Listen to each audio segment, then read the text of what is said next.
శుభాకాంక్షలు తెలియజేస్తున్నాను. అవసరం లేదండి.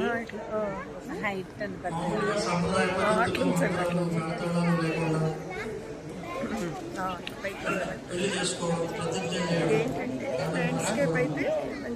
ఆదర్శమైన పద్ధతిగా భావిస్తూ వచ్చారు. అది ఆదర్శమే. అంతకంటే గొప్ప ఆదర్శంగా ప్రాంతాల నుంచి కులాలకు అతీతంగా భాషలకు అతీతంగా జరిగే పెళ్లి నిజమైన స్వచ్ఛమైన ప్రేమతో కూడిన పెళ్లిగా మనం భావించాల్సిన అవసరం ఉంది.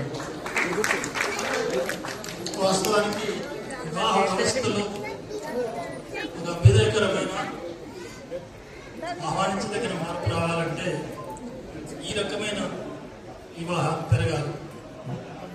అబ్బాయి అమ్మాయి పరస్పరం ఇష్టపడి అభిప్రాయాలు కలిసి అభిరుచులు ఒకటై జరిగే వివాహాలు ఎక్కువ కాలం శాశ్వతంగా సుఖ సంతోషాలతో ఉండే అవకాశం ఉంది.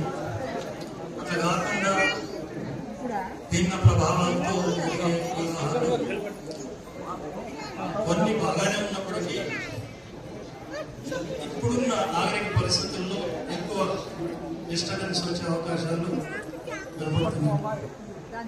కాబట్టి మనం కూడా పెద్దలంగా మన పిల్లలకు ఇతర బంధుమిత్రులకు ఈ విషయాల్లో ప్రోత్సాహం కల్పించాల్సిన అవసరం. పాత పద్ధతులు విడనాడి పిల్లల అభిరుచులకు అనుగుణంగా నడుచుకోవాల్సిన అవసరం ఉందని నేను భావిస్తున్నాను. మరొకసారి నూతన దంపతులకు శుభాకాంక్షలు తెలియజేస్తాను.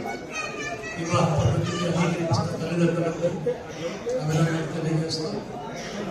ముఖ్యంగా స్ఫూర్తి తల్లిదండ్రులు మొదటి నుంచి ఈ జిల్లాలో కమ్యూనిస్ట్ ఉద్యమం పట్ల ఎంతో స్ఫూర్తివంతంగా పనిచేసినటువంటి ఆదర్శ దంపతులు వాళ్ళిద్దరు కూడా ప్రత్యేక అభినందనలు తెలియజేస్తూ సెలవు. నమస్కారం.